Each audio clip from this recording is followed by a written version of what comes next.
Donc on est aux Ouches, à Chamonix dans le Mont Blanc. Donc voilà, derrière nous il y a la verte des Ouches. Et ce week-end, c'est parti pour 2 courses descente de ski alpin et après un super combiné. Comme dans tout sport, quand on joue à la maison, ben, on est super content et je pense qu'il y a un petit plus. Ben, ici c'est la même chose, il y a souvent une très bonne ambiance ici à Cham. Avec tous les Français, je pense que c'est voilà, un endroit où les gens aiment le ski de compétition et on aime faire partager ça. Donc la descente de Cham, je dirais qu'elle est facile à aborder parce qu'au départ on doit être un lion, il faut sortir de cette cabane en voulant arracher tout. On essaie vraiment de pousser le plus fort possible parce que ça part déjà plat. Donc il faut vraiment se donner de la vitesse de déplacement au départ. Après on arrive premier gros saut. Derrière c'est un peu la partie technique. Donc déjà faut réussir à sauter le moins possible pour pouvoir vraiment prendre la pente. Après, il y a un petit goulet justement où il faut bien prendre de la vitesse pour arriver dans le rocher blanc.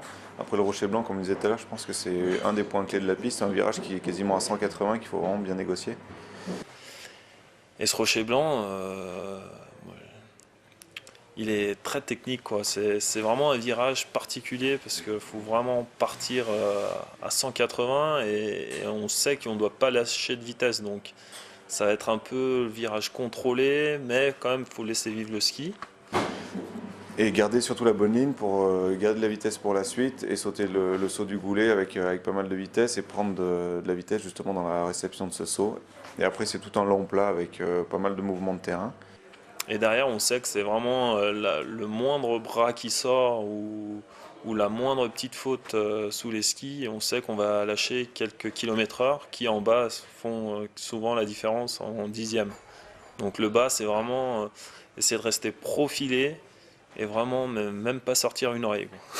Donc là, il faut être juste sur les lignes et puis voilà, essayer de tendre les lignes au maximum sans trop traîner, sans se faire sortir trop large sur la ligne de course pour pas gratter et perdre quelques petits centièmes et quelques kilomètres heure qu'on va perdre jusqu'au bout. Et après, à l'arrivée, on se retourne et on voit.